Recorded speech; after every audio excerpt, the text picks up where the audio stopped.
Bar Talk Live down here at the Kettner Tap Room Stone Brewing. Have you visited all the Stone Brewing outlets yourself? I've been to a lot of them. I've been to the Oceanside one, Okay, which I've been to reminds that me one. of this location a lot, actually. Has that same kind of feel to it. It's up on my house up there. I like it a lot. Nice. You're up in North County. Yep. Yeah, because you want to make sure if you make a pilgrimage to any one of these establishments, you might need a ride home, right? It's a possibility. It's a possibility.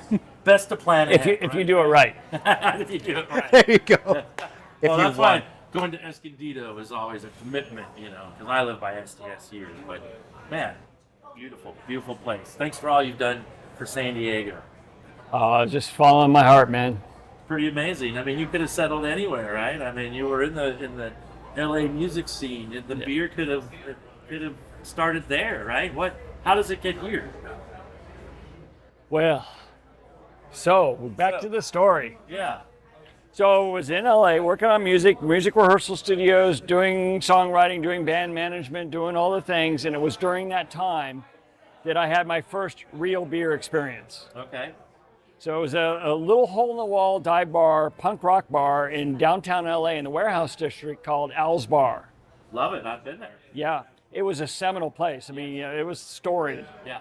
Nirvana played there. It was unusual that bands of that stature ever got there, and of course it was before they were of the stature. Right. But it was just kind of the acts that they had. Anything goes. Just a portal in the door, and stickers and graffiti everywhere, and no sign. And well, they had Anchor Steam on tap. Oh. And I was a poor college kid. I first went there, before I graduated, and Anchor Steam was the only beer. I would get it in the 24-ounce wax paper cup. And it was the only beer that, because it didn't hold the temperature very well. No. But I would buy the big one because it was a better price per ounce. Right. Smart thinking. Budget Mama didn't raise no dummy here. But, any of the other beers, like, if you were getting your regular domestic beer, by the time you got down, it was pretty warm, unless you were chugging it, which I didn't typically do. Yeah. By the time I got in here, it just tasted nasty. Not if it was an Anchor Steam. You got down to that last part, it warmed up, it still tasted pretty good. Pretty good, yeah. So that was my sort of epiphany moment, because when I had it for the first time, I had two reactions. One was I was elated to find out a beer could taste like that. And the other half of the reaction, honestly, I was pissed off. I was angry. I was angry because I realized at that moment all of my previous beer drinking years that had been lied, had been stolen from me by the man because of the lies, telling me that other stuff was beer. I mean, there were laws, right? I mean, you couldn't brew your own beer. Not at that time. You could, yeah, because Carter passed some legislation that allowed, opened up home brewing, and there were small breweries, right. But they were really, it wasn't until I got in the industry that I really learned how much the big companies were putting the thumb down and trying to prevent the people from being able to even know this stuff existed and from having access to it. Sure. They would obfuscate or make distribution difficult. They would get in the way. I mean, really, it was like pretty bad tactics. Yeah, I can imagine. Yeah. I didn't want to let any piece of the pie go. No, these were big giants, and they were fighting each other, and we were collateral damage, the craft beer industry. Yeah. So I discovered that, and then it was a long, many-year process of me kind of eventually going down the rabbit hole, because when I first had that Anchor Steam, to me it was an anomaly and a standalone, and I didn't know there was anything else out there like that. I didn't know there were others. Right. Then a few years later, I discovered Sierra Nevada on a trip to San Francisco, and okay, well, there's more than one. The beer that just really tastes amazing. And so then I started, and I eventually made a friend in LA who was super into brew pubs and craft beer, and he helped me go down the rabbit hole, and then it was just gone. So I was doing the whole music thing, band management, but also simultaneously really getting into craft beer. Yeah. Eventually, I got tired of the music industry and the plastic nature of it can be, and all that stuff. And I'm like, that calling was building in me. Building. And in '93, I attended a weekend class at UC Davis, and it was called A Sensory Evaluation of Beer. And it was during that class, I kept looking across the room, maybe 20 people in the class at most. I come look at this guy across the room. I know him from somewhere. And during the break, he came over to me and goes, "Hey, aren't you Greg from Downtown Rehearsal?" He rehearsed in my studios. Okay. But I never got to know him because they always paid their rent on time. Right. Never had to crack the whip, huh? Right, never had to crack the whip. I got to know, you get to know your worst tenants. Yes. Yes. It's like, 4 of the 5 members of Korn before they brought on Jonathan Davis. Okay. That was the first band I kicked out of my studios. Really? They're fucking punks. Oh, how funny. I I ended up- here first. Yeah, I ended up joking with Fieldy later, because they shared a room with the Electric Love Hogs, which I loved. Did you ever know? Yeah. I love those guys. Yeah. Funk metal, man. Yeah. They were great. All right. So I went in and I eventually, so Steve was at that class. It was then we discovered we had, a beer passion in common. He was an avid home brewer. We started homebrewing together, and we kind of were, even though we didn't say it out loud, we were kind of just sussing each other out. Like, I was not looking to do it solo. I'd already been operating my business solo. I mean, working with people, but I was, the guy, and that was it. Yeah. And so, we homebrewed for a couple of years, and we went to conferences together. Sometimes we'd take a trip together to go visit some breweries. Okay. And eventually we decided to take the leap. He didn't want to do it in LA. He had grown up in LA. Okay. I didn't want to do it in LA. I was getting frustrated and tired of the intensive city thing. Yeah. And on March of '95, I visited a friend down in Solana Beach. And I called him up that weekend. I'm like, "Dude, how about North County, San Diego?" And he's like, "Yeah, I'd do that." Both his brothers went to SDSU. Okay. Or UCSD, I don't remember. Right. And he was familiar with it. One of the big universities. And he's like, "Yeah, I like it down there." So within 1 month, I had moved down from LA and started looking for a warehouse. Right. And eventually, in February 1 of 1996, signed the lease, got the keys to what became our first brewery on Mattaway. And then July 26th, 1996, we actually opened and tapped our first keg, had the official thing, and we're open for It business. was only you and Carl in San Diego. Were there any? Oh, there were others. There were others? We were around the 15th brewery to open. Okay. Pizza Port wasn't existing. True. Yeah. In fact, I was at Pizza Port last night in Solana Beach. That's my That home. used to be called Club Zoo. We used to go there in the 80s, and it was actually like a dance club. And I was a bod kid on my Vespa. The Solana location? Yeah. That was an amazing place. But that Pizza Port is. That was only post that, so I don't know that story. That's for me walking in there. That's one of the first things I ever think of. But great pizza. In those early homebrewing years, what styles were you playing with? Were you already on to what you ended up doing, or? We were dancing around, but we were learning from each other that we both wanted to go a little bit more unique and aggressive and hoppy. Okay. And Especially at that time too. Yeah. Because that was really where it was something new. Do you know Right. your favorite local San Diego breweries that Pizza Port. impressed you? Pizza Port. Pizza Port has always been, just Pizza Port. Love it. They I was there last night, and they are so consistent with their hoppy IPAs. It was the first place. Also, it's where I would go because I moved down to Solana Beach first. So it's where I would go the most often for a great beer. I became friends with Gina and Vince before we opened. They were at a pre-opening party that we had at our brewery.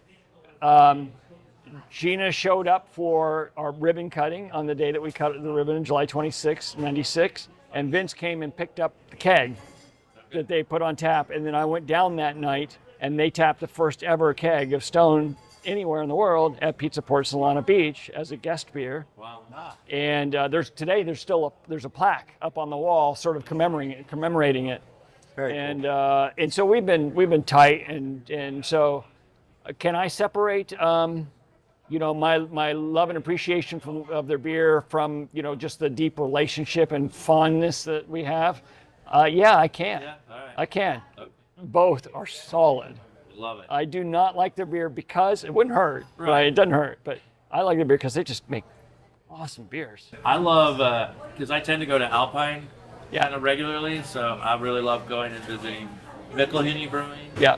And just they, used to be Alpine Brewing, Yep. but they, it's nice, they're a little low key now, and it's just their own thing, and I kind of like that about it, obviously some people maybe say they lost something when they sold the beer, but it's nice they're doing it, and it's nice. It doesn't need to be like a mega thing. They can get their kegs out to a few restaurants, but it's a great family operation and great beer. Make kind of a nice little destination, when you go up there. So it's Oh nice man, to I love see that place. all that. A Bresci Ranch pizza. Can there. I need to interrupt for half a second. Okay.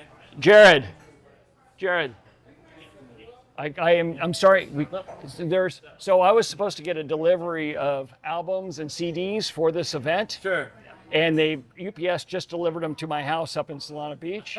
So, Jared, here's my phone, and this is Boss. He's our Dutch friend and the family who's at the house. Just take my phone, communicate with him, tell him who you are, because having some CDs here would be good. We can put them in the Uber. So he's going to Uber them to us, sir. You're going to Uber to. He's going to put them in the Uber. Copy that. Oh man, coordination of logistics and all this kind of stuff. You're going to handle it, make it happen. Thank you, brother. Okay, Where are thank the you for that. oldies coming Wasn't that exciting podcast material? Hey, there we go. Yeah, Behind the scenes. this is real life. But no, I was just saying that Pizza Port, go get a Bresci Ranch, that pizza they have there, that Bresci. Oh gosh, man, one of those and a California honey blonde, You're in heaven. and I'm in heaven. I'm set. And so KK, Kerry Kelly, my partner in Metal Warrior, we go to when I'm up doing recording with him, we'll go to the San Clemente location, Pizza Port, all the time. And he's super tight with those guys because he is as much a beer nerd and fan as I am. That's Where's why he located? He has his own brewery, you said. he's got his own brewery in Las Vegas, Okay. Evolve Brewing, but he actually lives in Orange County. Oh, nice. Yep, in suburban Orange County, in the least rock and roll metal, house division, subdivision kind of a thing you could ever imagine. And he is so fun because a lot of the album was recorded in his house there. And he's got, a very typical, it's, 4-bedroom house, but it's not a big, it's like the bedrooms are the size that, they're kind of small. Right. And one of them, he's got his studio set up. He's got drums in the other one. And in the other small one, there's enough room for a bed. That's where I stay when I'm up there. And he is always recording with the windows wide open. You're walking down the street, and all the houses are like this close to each other. Walking down the street, on the sidewalk, you can hear it, Right. and he's cranking it. And when he's doing vocals or I'm doing vocals, I mean, we're just belting. We are just belting. Scott, he said that his next door neighbor on the open window side is like Mormons or something. He says they never complain. Never. Wow. We'll go into the late evening. Typically, we'll, go have a long enough day around, 6 or 7 at the latest because it's just like you're exhausted and we've been hitting it hard. And we'll go have a beer. We're both jonesing for a beer. Yeah. If we already haven't had, one or two at the end of the, Yeah.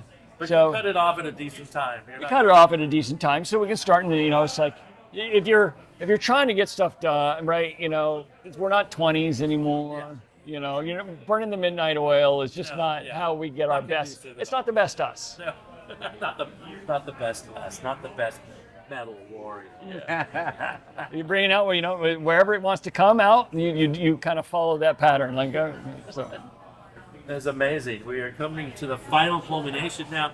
Last year, you did a big launch announcement for all of this. I did. There was an incident with a box truck. Do you want to tell us a little bit about that before we still have a couple episodes to go. We haven't really delved into the Metal Warrior mythology yet, but it kind of made its debut at Comic-Con last year, right? It did. I got a water bottle from Yep. one of the companies that's partnering with you. I was Yeah, Path. pretty excited to get that. Yeah, Path Water. But who attacked the box truck? Well, so we have this box truck that we got it all, decorated with the amazing Metal Warrior graphics. Yeah. And here we had this thing all prepared to go down to Comic-Con, and we come out in the morning, and this thing is literally shredded. like literally, like giant claw marks peeling back the skin of the, not the graphics, the entire, you're seeing into the truck. There's these gashes. You rub your hand on it, you're going to end up with a bloody hand from all the exposed, sharp metal. So it turns out it was attacked by Malicites. Malicites are the hordes, the evil hordes that are the minions of the basically the I gotta come up with another word than evil. It's a synonym for evil. They're really bad and awful. No, that doesn't really cover it. That doesn't cover it. Go ahead. Understood. Oknjar and Princess Zenobia and all this, because he's the megalomaniacal guy that is, really wanting to control the entire 5 galaxies by, and put them under the thumb. Our heroes fight against him. And Pskydin, once upon a time, was under his wing, under his influence, and did very bad things. He's got a lot to atone for, the leader of our band. Yes.